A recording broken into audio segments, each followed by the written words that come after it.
질문 드리겠습니다. 네. 한국 선도에서는 심기혈정이라는 말이 있습니다. 이 말의 의미는 의식 있는 곳에 기가 모이고, 기가 모이는 곳에 피가 모이고, 피가 모이는 곳에 정이 쌓인다는 의미이고, 크게 보면 비물질인 정신이 물질에 영향을 미친다는 해석도 합니다. 그리고 이런 원리를 바탕으로 단학에서는 호흡할 때 단전에 의식을 두면 단전에 기가 쌓인다고 하고, 의학계에서는 환자 치료에 명상을 이용하기도 한다고 합니다.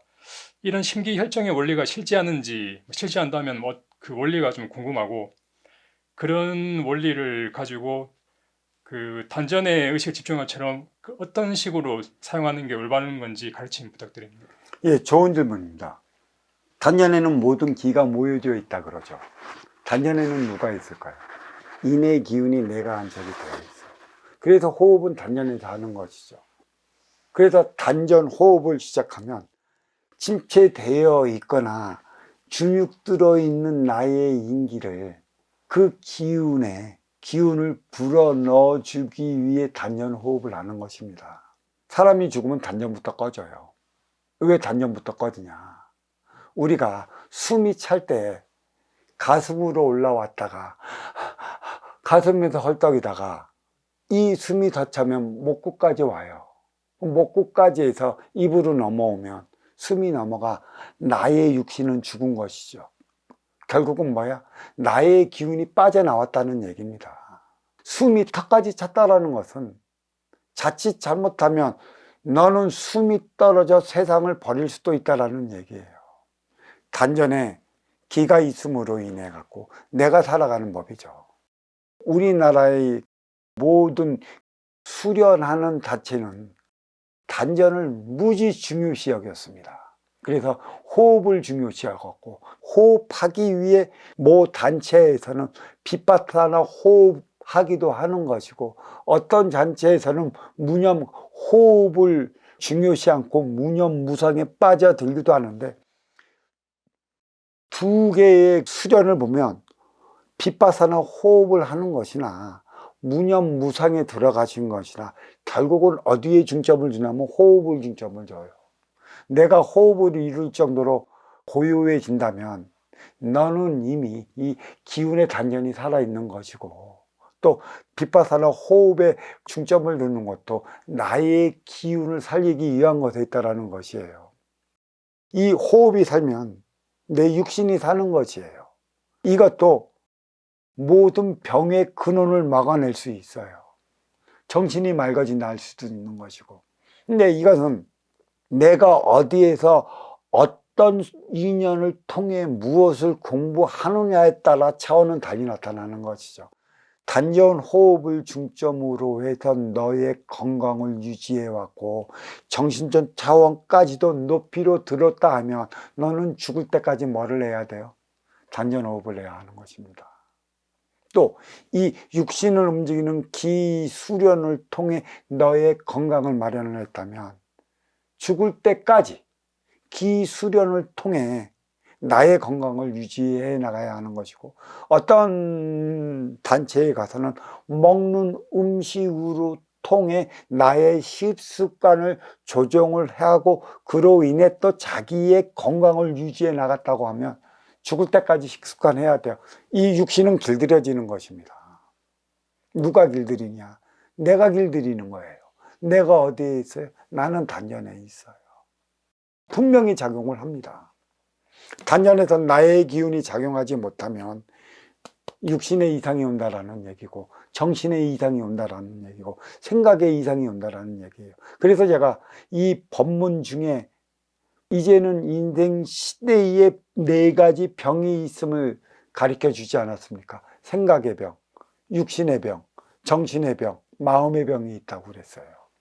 자, 이 병의 근원은 어디서 오냐? 단전하는 내가 자리하고 있기 때문에 자리한 나로 말미암아 이 병을 유발을 시켜요. 내가 음식을 잘 먹는 것도 오장육부 기운이 살아있는 것이라 얘기했지만, 오장육부 밑에 나는 단전에 자리하고 있기 때문에 나의 기운이 작용이 얼마느냐에 따라 갖고 먹는 음식의 소화도 잘 되는 것이고 또 먹는 음식이 체하는 것이에요. 이게 모두 어떤 병에서 걸려오느냐, 가장 중요한 것은 생각의 병이라는 것이죠. 생각은 내가 하는 것입니다.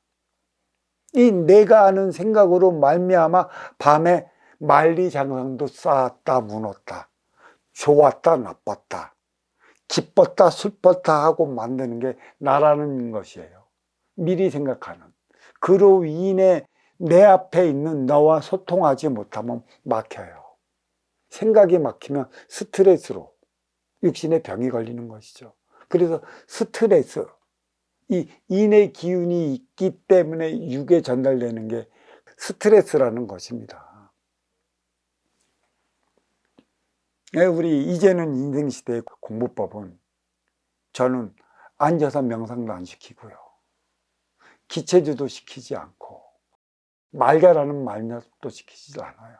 그대들이 할 수 있는 가장 편안한 상태에서 편안하게 공부를 하라라는 이 공부 방침만 내립니다.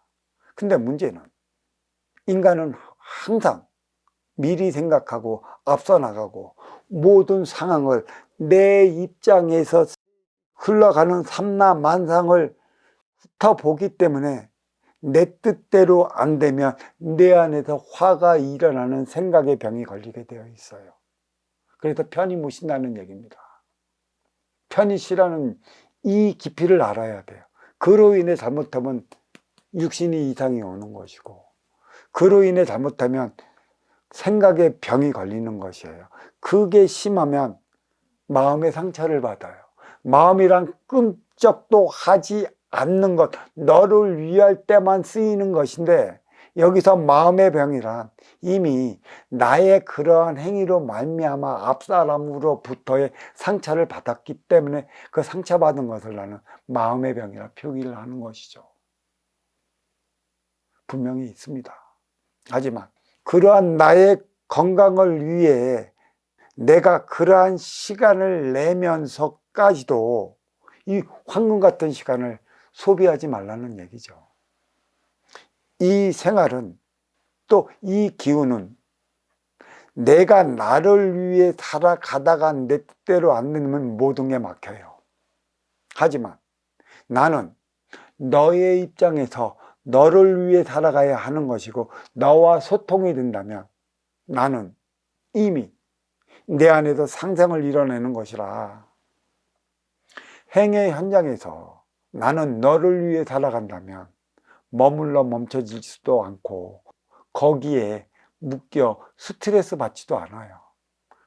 항상 너보다는 내가 우선해야 하는 거기 때문에, 내가 우선하지 못함으로 인해 갖고 주어지는 그 스트레스가 내 안에 자리하는 인의 기운에서 비롯되는 것이라 잘 알아야 하는 것이죠. 나이 먹어서까지도 내 건강을 위해, 내가 나를 위해 살아간다면 너를 위해 살아가는 꼴을 보이지 않아 양양상충이 일어나요. 나를 위해 살아왔으면 너를 위해 살아가야 하는 것이라, 너를 위해 사는 법을 봐야 하는 것이고, 또 너를 위해 살아가야 하는 곳이 인간 세상에서 만들어진 게 인간 사회라, 사회는 너를 위해 살아가는 곳이지, 나를 위해 살아갔다가 싸우고 충돌하고 부딪혀 나는 어려워지는 것입니다. 그로 인해 모든 게 막히는 것이죠. 공부는 여기에 있는 것입니다. 나를 위해 살아갈래, 너를 위해 살아갈래. 한번 이 도량에서 공부하면서 그 순서를 짚어나가 보셔요.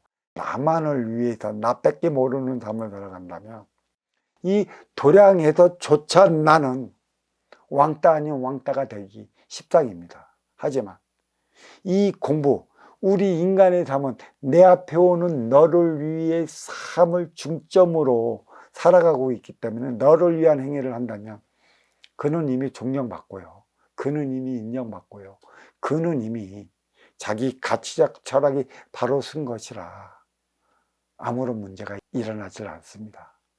그 이유가 여기에 있는 것이죠. 어떻게 내가 누구한테 무엇을 배우느냐, 이런 소리가 있지 않습니까? 네가 무송이를 만나면 고장을 칠 수밖에 없는 것이고, 스님을 만나면 목닥을 쳐야 하는 것이고, 또 목사님을 만나면 찬송가를 불러야 하는 것이죠.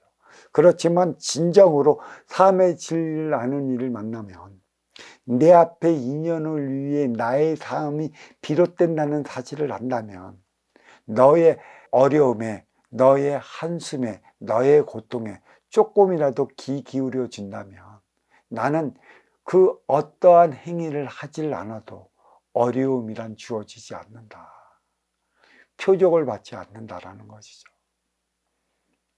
나를 위한다면 나는 내 육신의 병부터, 육신부터 표적이 들어온다라는 것이죠.